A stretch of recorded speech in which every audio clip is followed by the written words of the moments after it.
Good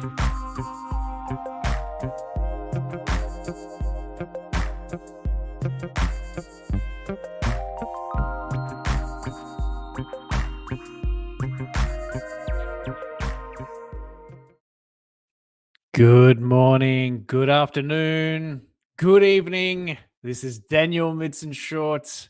Hello, hello, hello, hello. Welcome back to another episode of Self-Improvement Saturday. My friends, it has been a while. I have been a busy boy or man-child, whatever I choose to be called, I suppose. Yes, it has been a busy time for me. I have been traveling. I have been speaking a ton. I have been competing in Toastmaster speech contests and just working a whole lot. So I haven't had a lot of time, unfortunately, to focus on one of my passion projects, which is this YouTube channel and these episodes of Self Improvement Saturday and the other shows that we do. So I hope you will forgive me for my hiatus. But today I had a little bit of extra time, so I wanted to jump in and do an episode of the show. This is episode 23 of Self Improvement Saturday, and I'm excited, my friends, to talk about this topic today because this is something I have been revisiting in my life a lot lately, and it's really had a profound impact on the way I think, the way I work, and a lot of results that I'm getting in my life. So, today we are going to talk about, if I just make a few little adjustments here, ta-da! Today we are going to talk about the law of the vital few. This is a very interesting concept, law, rubric, maxim, whatever you would like to call it, that really does change your life if you understand how it works and how it is impacting everything you do and don't do in your life. The law of the vital few. So this is going to be something we're going to talk through in detail today. I'm going to give you some examples of how I've used it in my life, and hopefully it will encourage you to start to think a little differently in your life about the law of the vital few. All right, so to kick off today, I want to start with a concept, and that concept is that life isn't fair, and that's great news. Now, this is a quote that I heard many years ago on a training program, and at the time, it kind of caught me off guard. I was like, what? Life isn't fair, and that's great news? That doesn't make sense. Life should be fair. It should be balanced. It should be equal. You know, there should be egalitarianism. There should be reasonableness, all those kind of things. But this quote kind of stuck with me and made me think for a long time about why it might be true. Life isn't fair, and that's great news. So if you look at your own life, it's very, very likely that there are things in your life that are advantageous for you, and there are things in your life that are disadvantageous for you. In some ways, you're lucky. In some ways, you're unlucky. In some ways, life is very unfair in your advantage, and sometimes it's very fair to you as well. And this is good news because this gives us the chance to actually capitalize on the imbalance of life and to take into account this law of the vital few. So that's what we're going to talk about today. So just keep this concept in mind as we talk through this topic, that life isn't fair, but it's actually a good thing that it isn't because it gives you a distinct advantage. Why doesn't life feel fair? I think this is something that we really need to explore and to look at and to be honest about. You know, very often if you read self-improvement books, which you can see I like to do. Where's my camera? There we are. Behind me there, I have a lot of books on my shelf and things that I've read and audiobooks and training programs I've been to and coaching I've had. And a lot of the time, one of the messages we get is that you must work hard, you must push yourself, you must be disciplined, you must persist, all those kind of things. But what you might have noticed in some situations, and particularly in some careers or some businesses or some opportunities, working hard seems to be a waste of time. You just, no matter how hard you work, you just don't get ahead in the way that you hoped. It just doesn't happen for you. And this is a reality of life. I've had this experience, and I've shared this on my channel before about when I was part of a startup for several years. I wasted a lot of money, a lot of time, and a lot of effort into that business, and it never went anywhere. Now, you could say, well, maybe you didn't work hard enough, Daniel. I promise you, I worked very, very, very hard, and it still ended up being a waste of time. Now, I did get advantages from it over the long term, which we'll get into later, but in that instance, that was an example where working hard was a waste of time for me, essentially, and life wasn't really fair. The other thing that's part of this is that you'll notice that not everybody in life succeeds to the same level. For every LeBron James, let's say, that's in the NBA, there are hundreds of thousands, maybe millions of people who never make it. Now, again, you could say, well, he worked harder, he had the talent, et cetera, and that is true. But the reality is that a lot of people don't succeed to the level that we kind of recognize and admire in the world. So this is a fact of life, and this is one of the things that isn't really fair, if you like, or isn't balanced, is that not everyone succeeds to the same level in life. And the third thing to realize about fairness and balance is that some rewards in life are actually not that valuable. So you may have had an experience in your life where you've really worked hard to try and achieve something, and maybe you did achieve it, or maybe you started to get success in a certain area, and you started to realize, you know what, this actually isn't very rewarding. I'm not enjoying this as much as I thought I would. That's because not all rewards in life have the equal amount of value for every person. For some people, they're highly valuable. For other people, they're not. The problem comes in that we tend to copy other people's ideas of what success is and what is valuable in life instead of thinking of it for ourselves. So these are the reasons that I believe life doesn't feel fair. Now, let's get into a little bit of the crux and the idea behind this idea of the vital few. These are two books that I've been revisiting lately. I actually read these books about probably 15 years ago, way back when I lived in Australia. And particularly the 80-20 principle was a big influence on the way I thought and the way I changed my life and how I succeeded in my career, especially. And these two books by Richard Koch, he's a management consultant and business sort of guru. He spent a lot of time really uncovering this idea of the 80-20 principle, which I'm going to explain in a minute, and the idea of unreasonable success or unfair success. So if you want to check out these ideas in more depth, have a look at these two books, because I'm going to quote from them and I'm going to be crediting them with a lot of what I've learned. So let's get into particularly this idea of the vital few and how it works. A long, long time ago, there was a famous economist from Italy whose name was Vilfredo Pareto, which is one of the coolest names I've ever heard. And he spent a lot of time studying economics and the agrarian world and how wealth was distributed and all these things that, are kind of boring and sound like a science or a college, project or something like that. But he loved it. And one of the things that he discovered was that in his time period, many centuries ago, 80% of the wealth was held by 20% of the people. So of all the people in the Italian world, only 20% held all of the wealth and they held actually 80% of it, whereas 80% of the people only held 20% of the wealth. All right. Now, don't worry, I'm not going to get into more statistics than this, but it's an important point because it led him to realize that this is a strange recurring phenomenon in life, this idea of 80-20.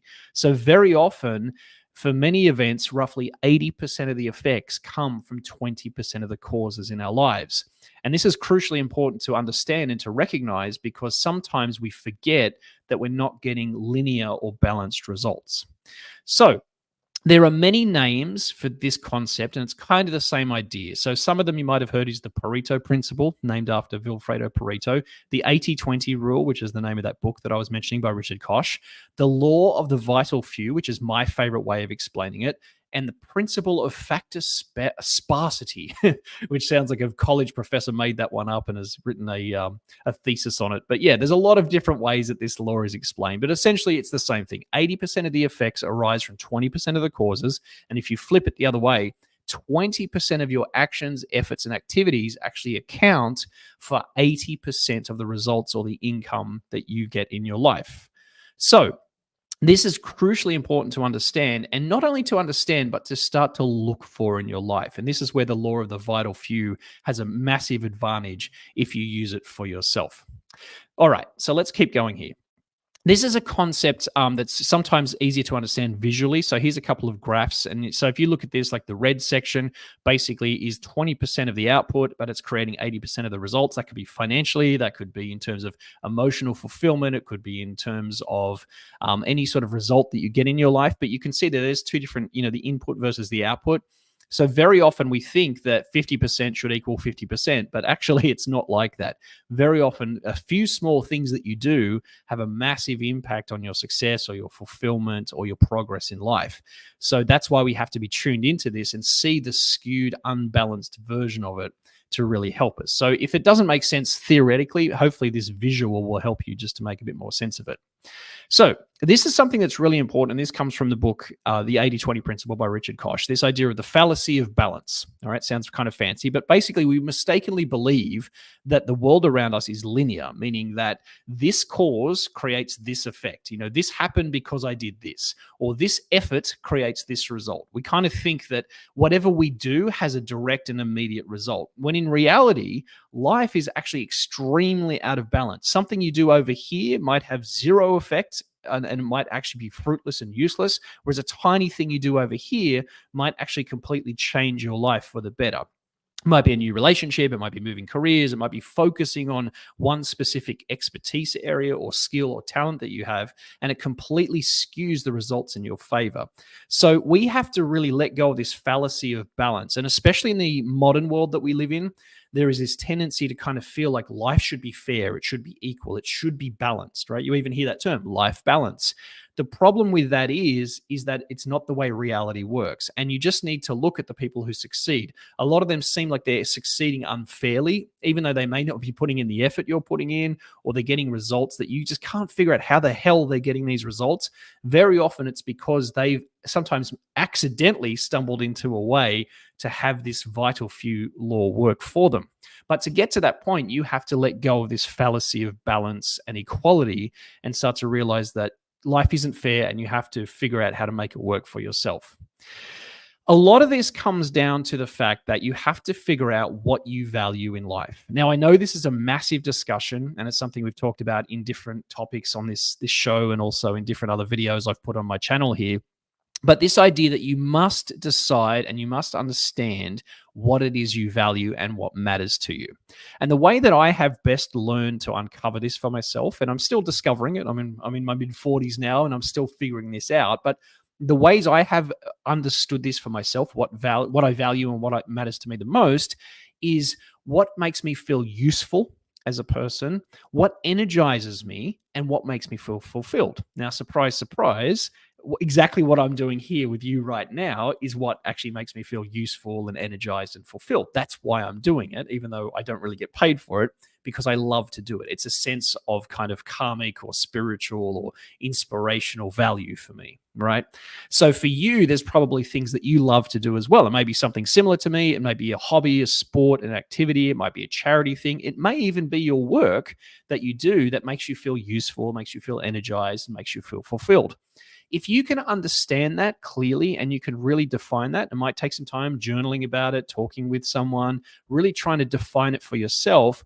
You'll also realize the reverse is true, that a lot of what you do has no value. There's actually a lot of things that you do in your life, you participate in, you get obligated and sucked into doing, that actually have zero or very little value. They're the 80% of things that you do that actually only create 20% of the value in your life.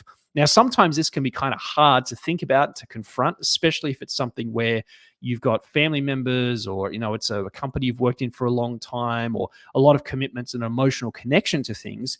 They may not be as valuable as you think, but you're still stuck in this paradigm that they should be.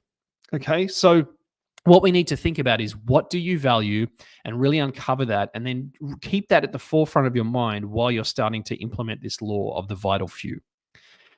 So one of the things that I learned a long time ago from one of my mentors is that instead of getting mad, you need to get strategic. You might have heard another version of this is, don't get mad, get even, right? That's an old saying. But actually what I think is better is, instead of getting mad and annoyed at a situation you're in, is to just get strategic about it. Really start to think about what's happening under the surface and plan out your life and your work and all the things you do with more thought, with more consideration, with more strategy.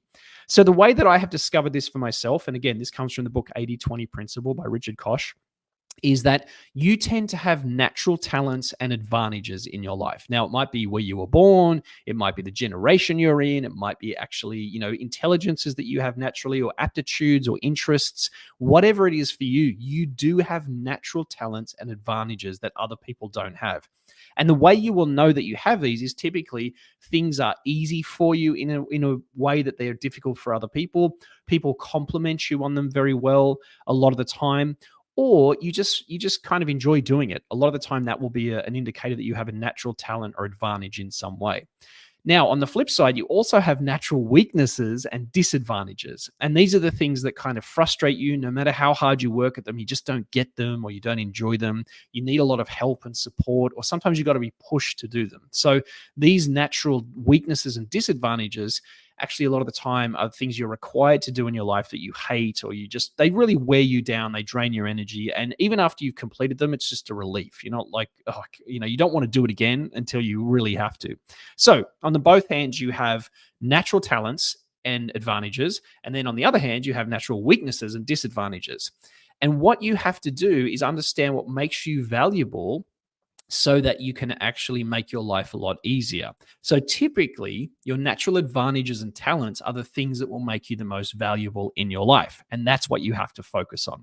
If you get stuck in your weaknesses and your disadvantages, you will find that it starts to diminish or reduce your value in life, and you kind of feel frustrated and lost and like you're falling behind. So, knowing what makes you valuable and where your advantages are makes things a lot easier. And that's the key to being strategic in your life. Another part of this is to really think about the vital people in your life. So, if you think about your life as it is today, there is probably a very small percentage, probably 20%, or maybe even less than that, of the people that you actually know and you associate with who are actually the most important to you. And the way that you can tell who they are is if you think about something as serious as, say, there was a national disaster, who would you want to reach out to make sure is okay first? Or maybe you were sick and you only had a month to live. Who would you want to spend the most time with? These are heavy questions, I know, but they will really point you in the direction of who is the most vital group of people to you. It probably won't be a lot of the people who are in your life today who you spend a lot of time with. Now, you might say, well, Daniel, I have to go to work every day and I'm stuck with all these, people in my company and I have to talk to them all the time. I spend the majority of my time with those people. That's true, but you don't need to emotionally engage and to get really drawn into them as much if you don't want to. So this is an important point to remember, that some people in your life have massive value for you, make you feel fulfilled, make you feel loved. It's a very rewarding experience. Whereas a majority of people in your life, as much as they might be good, nice people, they just don't bring that same value to you. You don't feel fulfilled or energized, or you're not growing when you're around them. So you actually have to start to minimize or reduce the amount of time you spend with that majority of people, and realize that the vital people in your life are the most important. Now, here's a tip as well. If you want to succeed in a certain way in your life, there's something that you have an aspiration for, I would say to seek out more people who are already that which you want to be. So have achieved the thing you want, act in the way you want to be, whatever it is, and spend more time with those people. Make those people into the vital people in your life, and you will find that you naturally start to grow and develop in the same way. But this is an important thing. It can be a bit controversial to think this way, but the majority of people in your life actually don't bring as much value as you think. So even if you do have to spend time with them, don't emotionally invest as much. Double and triple and quadruple down on the relationships where it really matters to you, and you'll find life is much more rewarding. All right, another concept here, and I know this is heavy going, so hopefully this has been useful and insightful, is the idea of embracing unfairness. So it goes back to that quote I said in the beginning, the idea of life isn't fair, and that's great news. Very often in life, there are illogical or counterintuitive things that happen that make us successful.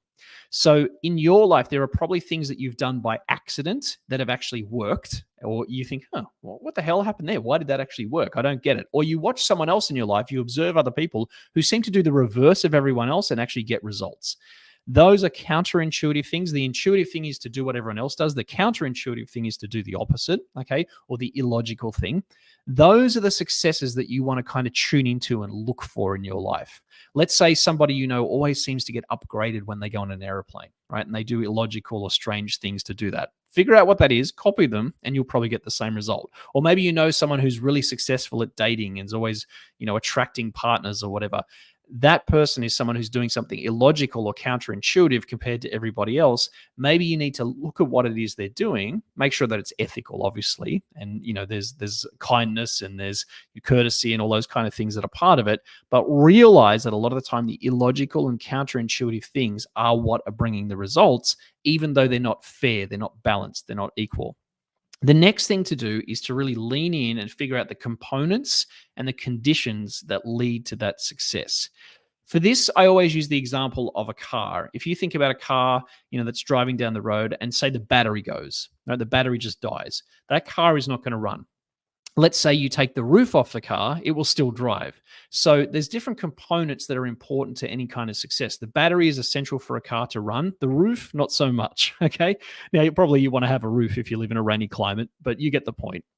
The car could still drive with certain components and conditions in place versus it couldn't if it didn't have a battery or wheels or the parts of the engine or whatever. So you have to figure out in your life what are the essential components and conditions that you need in place to actually have greater amounts of success. And you might be surprised how few things you actually need and how many things are extraneous or not as important as you think.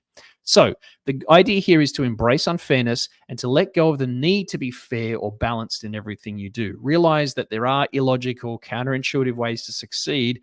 Embrace those, look for those, and let go of that unfairness. And it will help you absolutely to start to grow in a much more profound way. So to finish off today, a couple of things that I want to ask you to think about if you've watched this far is, what do you personally need to do more of in your life? Do you need to lean more into your talents, your advantages, your areas of interest? Do you need to spend more time with specific people who you value, who make you feel enriched and you find that they are very fulfilling to be around? Do you need to do more of what matters to you in your life? Live more in line with a purpose or a vision or a cause or something in your life? And do you actually need to accept that the world is unbalanced and unfair in some respects?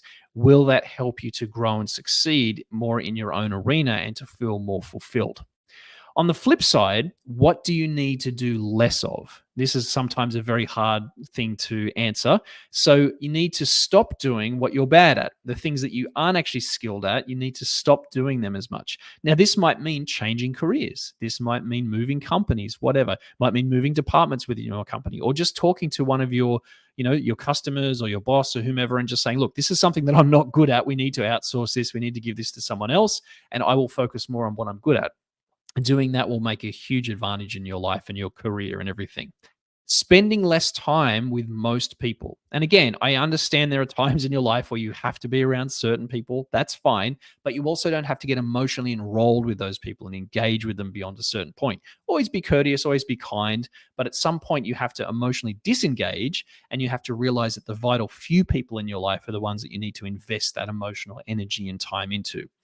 And then you have to stop doing things that don't matter. And this is tough sometimes, right? Because some things are fun, some things are exciting in the moment, whatever. But realizing that, okay, if I do this all the time, I actually get no value from it. It doesn't make me feel fulfilled or useful or energized. That will help you to reduce the amount of things that you're doing that don't matter to you, that aren't valuable. Finally, one concept to think about here when you're taking things out of your life, I learned this from Steve Jobs, actually. He said that saying no creates freedom. So actually saying no to things, it reduces the amount of responsibilities and focuses you have, and it creates a lot of freedom in your life. So if you've read anything about minimalism, this is a big factor of that as well. The idea that the less you have, the more freedom you have, the more kind of, emotional space you have. So there's a lot of value in that as well. So saying no creates freedom. So ask yourself, what do you need to do more of and what do you need to do less of? And that will help you. All right, I want to finish today with this quote from Richard Koch, who is the author of The 80-20 Principle and Unreasonable Success, both worth checking out if you get a chance. He said, "A few things are important, most are not." All right. So that is the final thought for today. There are a few things in your life that are important to you. Most are actually not important. So embrace the vital few things. Realize that they're contributing greatly to your life. Probably 20% of the things you do in your work, in your home life, the 20% of the people you spend time with, those are the things that are valuable, and those are the people that are valuable, and the rest are not. So minimize what's not and focus on that vital few. So there we go, my friends. That is today's uh, training workshop, idea, whatever you want to call this. I don't know what Self Improvement Saturday really is, except it's me getting excited about self improvement concepts. But yes, the law of the vital few is one that is very useful to keep in mind and to keep revisiting when you're feeling frustrated in your life. So I hope that this has been useful for you. And I am now about to go on vacation. My wife and I are going away to Barcelona for a week, Barcelona and France, actually. It's a vacation we've had planned for quite a while. So I'm going to be heading out tonight, but I wanted to get this idea out here today because it's been very valuable for me, this concept, and I hope that it is useful for you. So, my friend, if you have watched this far, I appreciate you. I will be back in a few weeks. Again, it's a little bit of a busy time for me, but I'm going to try to do more of these live streams leaning into the springtime. And for now, I hope that you're doing well. And until I see you again next time, as I always say, thank you for watching, thank you for being here, and thank you for improving yourself.